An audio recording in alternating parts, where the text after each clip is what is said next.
మేము అడిగిన స్పష్టంగా 2024-25లో మీకు వచ్చినటువంటి దరఖాస్తుల గురించి ఇలాంటి చెప్తలేరు అధ్యక్ష.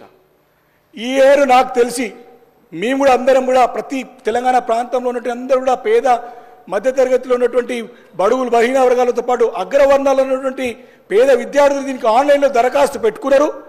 పేపర్లో కూడా ఎంక్వైరీ జరిగింది, కానీ ప్రభుత్వం నుంచి మాకు ఎలాంటి సంకేతం లేదు కాబట్టి ఈ సంవత్సరానికి ఎలాంటి శాంక్షన్స్ ఇవ్వలేదని చెప్పి క్లియర్ కట్గా పేపర్లో వచ్చిన సంగతి నేను మీ ద్వారా నేను మంత్రి గారి దృష్టికి తీసుకొస్తున్నాను అధ్యక్ష.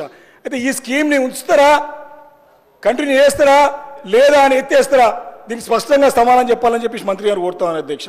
ఎందుకంటే భవిష్యత్ తరాల గురించి పెట్టుబడి విద్యార్థులపైన చెప్పేసి ముఖ్యమంత్రి గారు అన్నారు, కానీ భవిష్యత్ తరాల వారిది మరి ప్రశ్నార్థకంగా అంధకారంగా కనపడుతోంది ఈ యొక్క చర్య వల్లని చెప్పి చెప్పక తప్పదు అధ్యక్ష. అధ్యక్ష, రెండోది, మనకి దగ్గర మన బడ్జెటే 3 లక్షల కోట్ల బడ్జెట్, 1,27,000 కోట్ల రూపాయల అప్పు ఈ ఏడాది కాలంలో జరిగినట్టు స్పష్టంగా అర్థమైంది. ఒక 100 కోట్లు పేద విద్యార్థుల గురించి వెచ్చించడానికి ఎందుకు ప్రభుత్వం వెనకబోతుందని చెప్పి నేను ప్రశ్నిస్తాను అధ్యక్ష.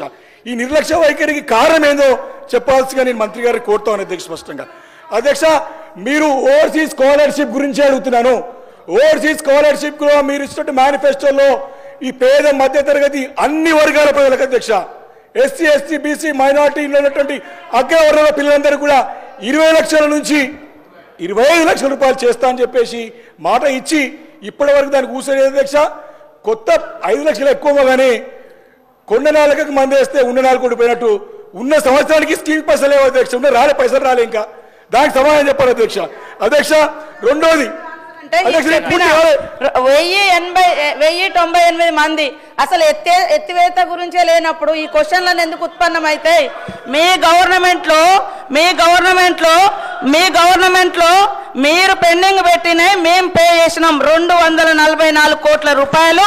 మీరు పెండింగ్ పెడితే మేము వచ్చిన తర్వాత 140 కోట్ల రూపాయలు క్లియర్ చేయడం జరిగింది. ఇంకా ఎత్తివేత అనేది ఉంటే ఇంకా క్లియర్ ఎట్లా చేస్తాం సార్?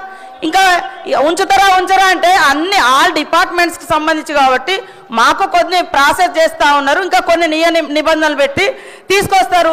ఇంకా ఉన్న పెండింగ్ మాకు మార్చి వరకు ఉన్నది క్లియర్ చేయడానికి ఛాన్స్, మార్చి వరకు మేము క్లియర్ చేయడానికి అవకాశం ఉంది. ఎత్తేస్తారా తీసేస్తారా ఈ క్వశ్చనే లేదు అసలు. అక్కడ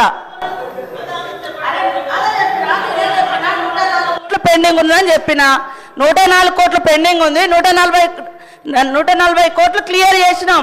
మీరు పెట్టిన ఈ 244 కోట్లలో మేము 140 కోట్లు క్లియర్ చేసినాము. ఈ ఇయర్లో ఇంకా 104 కోట్లు మార్చి వరకు మేము పే చేసుకోవడానికి అకాడమిక్ ఇయర్ మాకు అవకాశం ఉంది, మేము క్లియర్ చేస్తాం అవి కూడా. Thank you speaker sir. అధ్యక్ష, నేను క్లారిటీ అంటే అధ్యక్ష, నేను అది పేద విద్యార్థుల గురించి స్పష్టంగా చేయవలసిన అవసరం, ఎందుకంటే విదేశాల్లో ఇరుక్కుపోయినారు కాబట్టి వారి సమస్యకి పరిష్కారం రావాలి కాబట్టి అడుగుతాం అధ్యక్ష.